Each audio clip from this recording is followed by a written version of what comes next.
Hello and welcome to The Changemakers with me, Michael Heyman. Now, my guest today has a global call to action. The business recognises the potential of the 1 billion people living with a disability today. She's Caroline Casey, the campaigner and founder of Valuable, a campaign to kickstart business into positive action. Legally blind herself, she has dedicated her life to boosting disability inclusion. At the age of 28, she left corporate life and trekked 1,000 kilometres across India to raise awareness and funds. Today, she's inspiring people around the world with a message of hope, change and potential. Caroline, welcome to The Changemakers. Thank you very much. I just realised how old I am. Well, don't worry about your age. You're a proper changemaker. I mean, frame this issue for us in terms of global disability. Tell us about it. Okay, I'm going to do stats. So there's 1 billion people in the world who have a disability. 800 million of that 1 billion acquire the disability between the ages of 18 and 64. You are 50% more likely to experience poverty if you have a disability, 50% less likely to have a job, and a 3% less likely to have a qualification. The levels of exclusion and marginalisation and discrimination for disability is still huge. A UN report last year, or Human Rights report in 2017, said the lives of people with disabilities have not really improved in 20 years. Right, so I get this as an issue. It's a big issue. It's a big issue, Yeah. And it's an issue that governments around the world will talk about and do stuff about, but your message is that business needs to get involved and make a difference. Why business? So I'm obsessed with the fact business is the most powerful force on the planet. And so if business recognise the value and the worth of that market of 1 billion people, which is worth 8 trillion, if they value it. So don't treat me as a victim, treat me as an opportunity. Treat me as an opportunity. We're not charity cases. We are human beings with potential, the ability to contribute. And if you see that potential and you value it, so if business includes and they see the value, society will include. If business excludes, then society will exclude. And you have to remember, of the 1 billion people in the world with a disability, just say there are 2 people that love that person. This affects 45% of our global population, and every one of us at some point in life is going to experience this. Now, I can tell you are a very persuasive person. So I'm passionate about this topic. So when you knock on the front door of corporations around the world and you meet the chief exec, tell us what you're telling them. How do you pitch it? Okay, so this is my pitch. I actually think that inclusive business for disability leadership, because I believe leadership is key. I think disability is the next great brand differentiator that is here. So we've seen companies leverage off green, do good stuff, use social mission and purpose to help their brand. This is a brand opportunity. This is a talent acquisition and retention opportunity. This is access to new market. So who wants to lead in this space? Who wants to be the early adopter? Who wants to be the pioneer?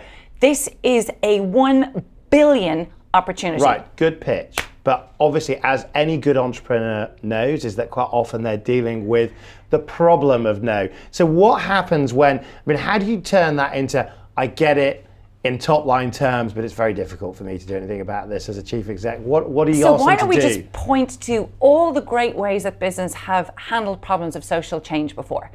So my big thing is, when you find great leaders and great brands, then others are inclined to copy them, right? So when Sheryl Sandberg stood up and lent in with Facebook behind her back and that name, it completely transformed the issue of gender. It's not like it wasn't being done before. So as far as I'm concerned is, well, let's see what we've done with green, let's see what we've done with gender, let's see what we're doing LGBTQ. Are there enough Sheryl Sandbergs? I'm not sure Facebook is a great case study at the moment, but are there enough corporate leaders that see this as the opportunity?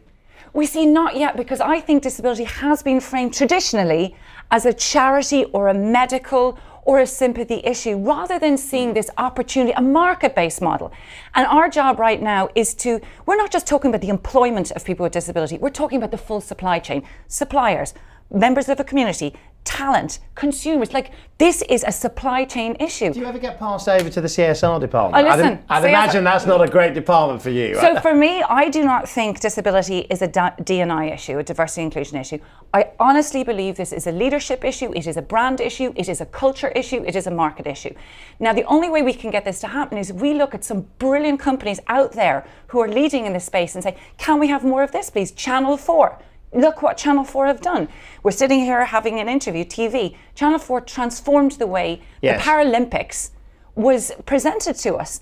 And so therefore people with disabilities are the people that are actually broadcasting it. So I think Channel 4, Barclays, great opportunity to bank, looking at consumers and how they're engaging with consumers. Microsoft, looking at accessibility. Apple, So, good universal case design. study. Right, okay, lots of things to get optimistic about, but you've set up a campaign, Valuable. Tell us a little bit about Valuable as really that agent of change, and what are its goals? So Valuable it really wants to position disability equally on the global leadership business agenda, to see the value and worth.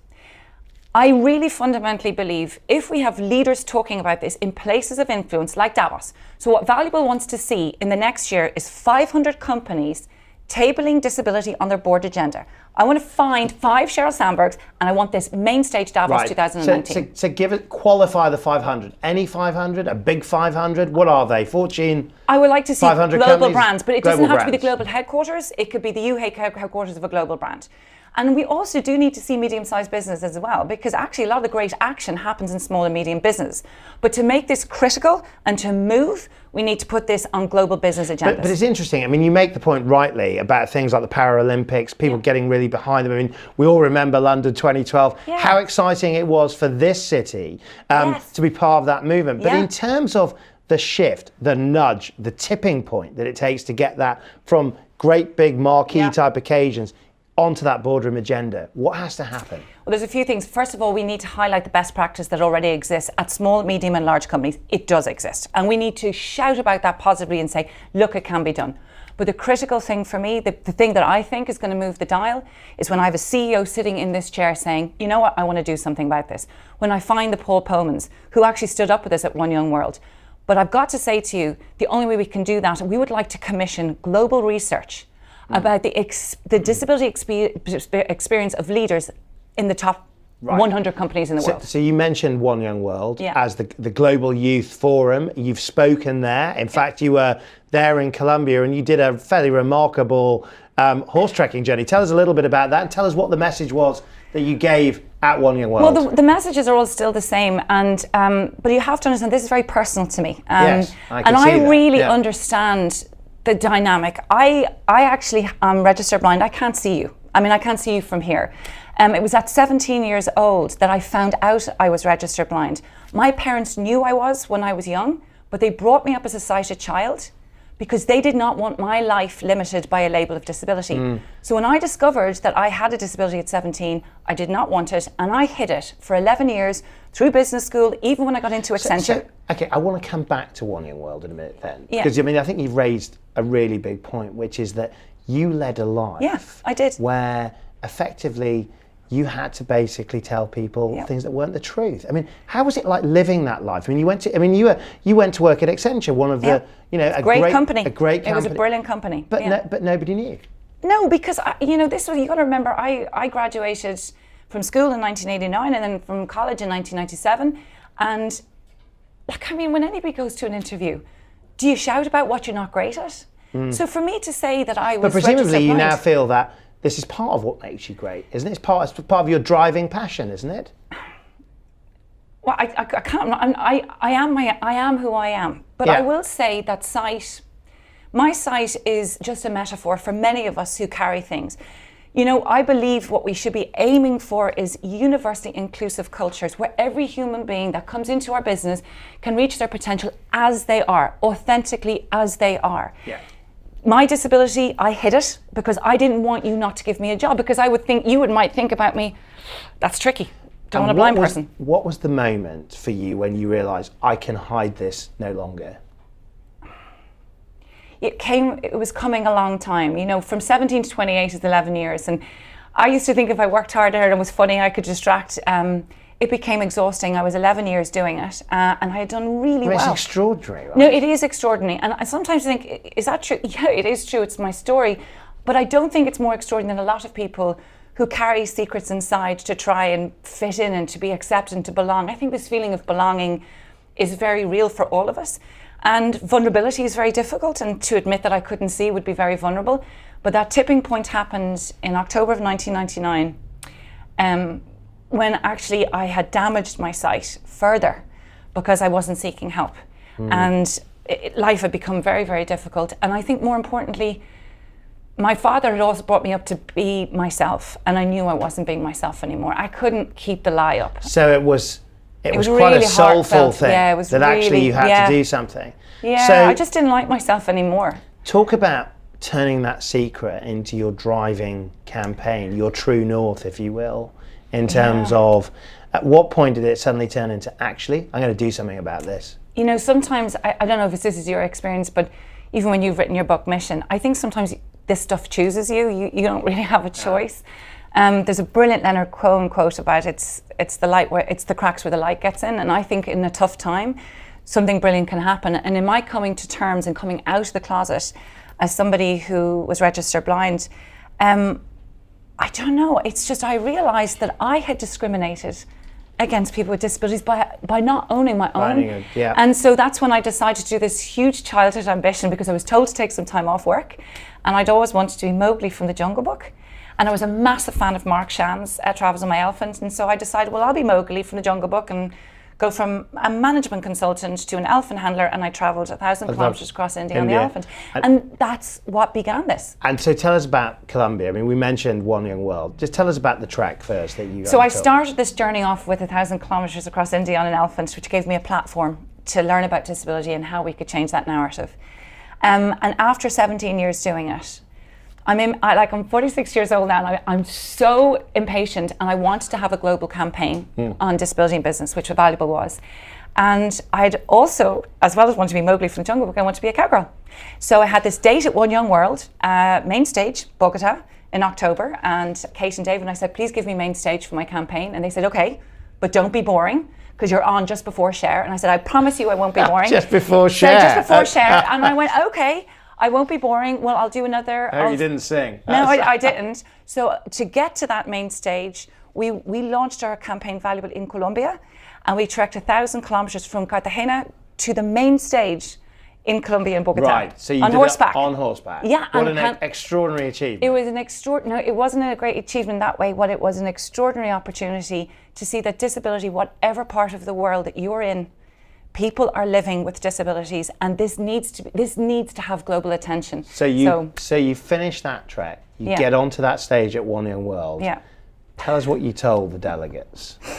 So yeah, at One Young World, I felt, well, like I travelled 1,000 kilometres on a horse, and by the way, I'm not a horse rider, so I was learning firsthand. And I think nothing you can't do. Yeah, well, no, that's just like grit.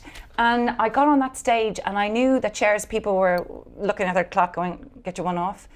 But I also knew that was an audience full of the next generation leaders. But I also knew, because Cher was on after me, that the green room had CEOs that were coming forward to hear Cher. So I literally bold as brass said, where are you? What's the message then? That's the pressure, but what's the message? Stand up. Stand up, leaders.